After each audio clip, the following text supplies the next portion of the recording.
Olá, muito boa noite. Espero que você sinta-se muito bem-vindo ao nosso curso EAD de Teologia da FABAD, a sua marca de excelência em estudos de teologia. Eu sou o professor Cláudio Reis e hoje nós vamos fazer uma revisão, capítulo 1 e 2 da nossa matéria História da Teologia. Mais uma vez, seja muito bem-vindo. Nós estamos tratando de um tema central da história da teologia que perpassa não apenas o primeiro e o segundo capítulo, mas também o capítulo 3 e 4, que nós veremos logo depois. Como estamos falando hoje da história da teologia?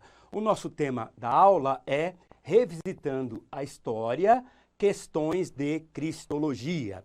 Veja, eu estou tentando na aula de hoje propor a você que quando nós não conhecemos o nosso passado, ou seja, quem não conhece o seu passado é pobre no presente e sem horizontes para o futuro. Isso se aplica tanto às questões de história, como nós já falamos em outras ocasiões, mas também e principalmente quando falamos de história da teologia, acerca das questões de cristologia. Cristo, nos 4 períodos da história, especificamente nos 2 primeiros que nós já vimos, a patrística e a Idade Média, é sempre o tema central. Ou seja, para você entender a história, você também pode apoiar-se em temas de cristologia para que você possa entender a evolução histórica destas coisas. E por que Jesus Cristo é a linha mestra, é o ponto que perpassa, é o ponto transversal nesses 2 primeiros períodos e nos 2 próximos que nós estudaremos? É óbvio, porque Cristo é o tema mais central da própria Bíblia. Este é um curso de teologia, é um curso de teologia cristã e, portanto, a base que nós estudamos principal é a Bíblia Sagrada. Qual é o grande tema da Bíblia Sagrada? O grande tema da Bíblia Sagrada não são os 10 mandamentos. O grande tema da Bíblia Sagrada não é o Apocalipse. Estas coisas podem até despertar grande interesse, mas o tema central tanto do Antigo Testamento como do Novo Testamento, ou seja, o tema central de toda a Bíblia é a pessoa do Senhor Jesus Cristo. E o que nós vemos registrado na boca do apóstolo Pedro, em Atos capítulo 4, versículo 12, é exatamente isto. E não há salvação em nenhum outro, porque abaixo do céu não existe nenhum outro nome pelo qual importa que sejamos salvos. Sempre que você ler acerca de salvação na Bíblia, e este é o propósito da revelação da Escritura, nos apontar para a salvação, sempre que você ler o tema salvação, você estará observando esse tema ligado à pessoa do Senhor Jesus Cristo. E que o apóstolo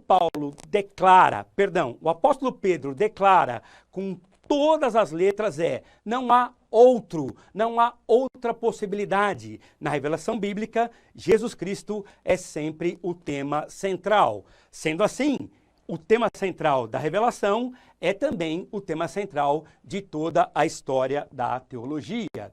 Observe que, agora sim, o apóstolo Paulo repete a mesma ênfase do apóstolo Pedro, melhor dizendo. Paulo diz assim: porquanto há um só Deus e um só mediador entre Deus e os homens, Cristo Jesus, homem.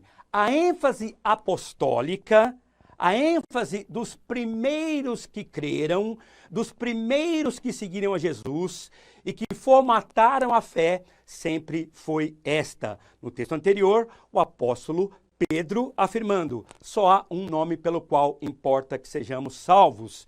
E agora o apóstolo Paulo afirmando da mesma forma categórica, só há um mediador entre Deus e os homens.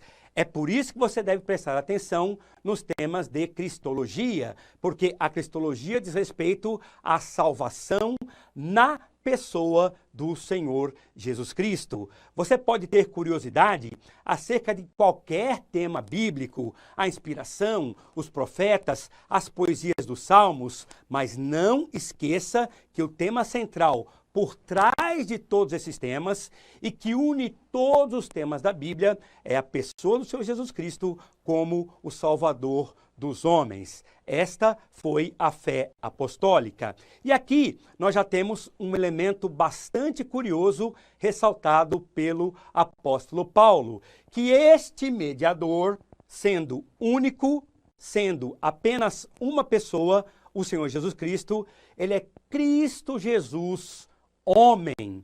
Observe esta construção literária. Você talvez tenha ouvido falar tantas e tantas vezes Jesus Cristo, que às vezes você deixa de observar quando o apóstolo Paulo troca a ordem e fala Cristo Jesus. Sempre quando esta troca ocorrer na teologia, na revelação da Escritura, Paulo está tentando chamar a sua atenção primeiro para o aspecto messiânico, o Cristo, o ungido de Deus, o Filho do homem, aquele que veio da parte de Deus para nos salvar.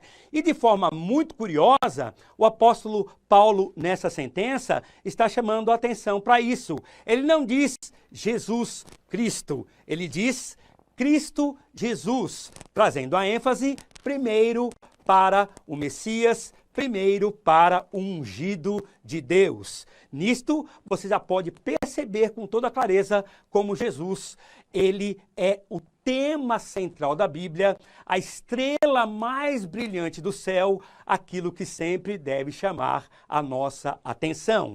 Ao lado disso, há uma outra coisa que eu quero chamar a sua atenção. Ele diz Cristo Jesus, falando da messianidade, do ungido de Deus, do Filho de Deus, mas ao mesmo tempo ele diz Jesus Cristo, homem. E isto é importantíssimo em temas de cristologia que unem os 4 períodos da história da igreja.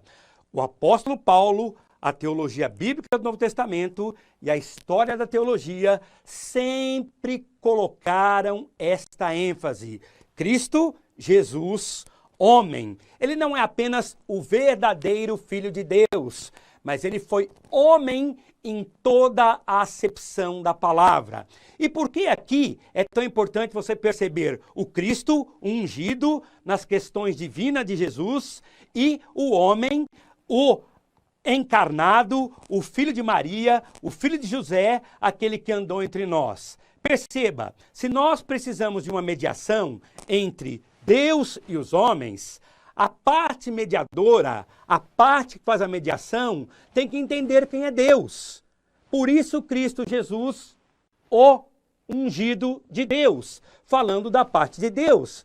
Mas a parte mediadora também quer entender a parte dos homens.